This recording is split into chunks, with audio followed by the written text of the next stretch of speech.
কোনো কোনো দিন এমন হয় যে মনে হয় কিছু শর্টকাট বা ফাঁকিবাজি রান্না করি। আজকে সেরকমই একটা দিন। আজকে মানে মনে হচ্ছে যে বেগুন ভাজা ভাত খাই। আসলে হয় না যে উইকডেজে বিশেষ করে যেটা হয়, কাজ থেকে ফিরে সেরকমভাবে কিছু করতে ইচ্ছা করে না, বিশেষ করে সোম থেকে বুধবার তো এটা ভীষণভাবে মনে হয়। তারপরে যখন বৃহস্পতিবার আসে তখন আবার যেন নতুন করে এনার্জি ফিরে পাই যে উইকেন্ড আসছে, উইকেন্ড আসছে। তো আজকে ভীষণভাবে ইচ্ছা হচ্ছে বেগুন ভাজা খাওয়ার। তার কারণ এটাই হলো আর কি শর্টকাট ইজি রান্না। তো দেখো, বেগুন গাছে বেশ অনেকগুলো বেগুন হয়েছে। আর এই বেগুনটা তো দেখো সাইজটা বেশ বড়, এটা কাটার জন্য রেডি।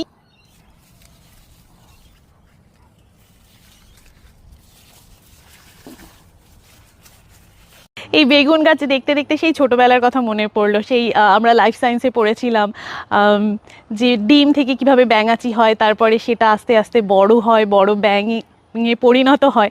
বেগুন গাছেও যেন ঠিক সেরকম ফুল, সেই ফুল থেকে ছোট্ট বেগুন বেরিয়েছে, এবং দেখো সেই ছোট্ট বেগুনটা আরেকটু বড় হয়েছে, তারপরে আরও বড় হতে হতে বেশ বড় হয়েছে। এবং যখন বেগুন মানে একটা স্টেজে চলে যায়, যখন বুড়ো হয়ে যায়, সেটা আবার কীরকম পেকে হলুদও হয়ে যায়। আর এখানে তো এটা এরকম দাগ হয়ে গেছে, ফেটে গেছে বেগুনটা, তার কারণ সূর্যের তাপে এটা ফেটে গেছে। এনিওয়ে, তো বেগুন ভাজা ভাত খাবো, বেগুনগুলোকে তুলে নিই।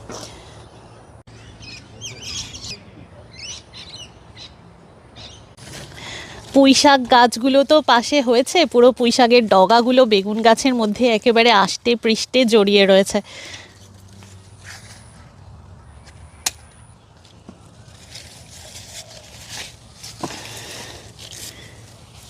এটাও তুলে ফেলি।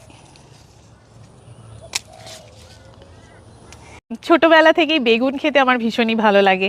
তবে ভীষণই ভয় লাগতো ছোটবেলায়, তার কারণ না বেগুনের মধ্যে যে দানাগুলো থাকতো, ওগুলো খেলে পরে ভীষণভাবে জিভ চুলকোতো, সেই ভয় অনেক সময় বেগুন খেতে চাইতাম না।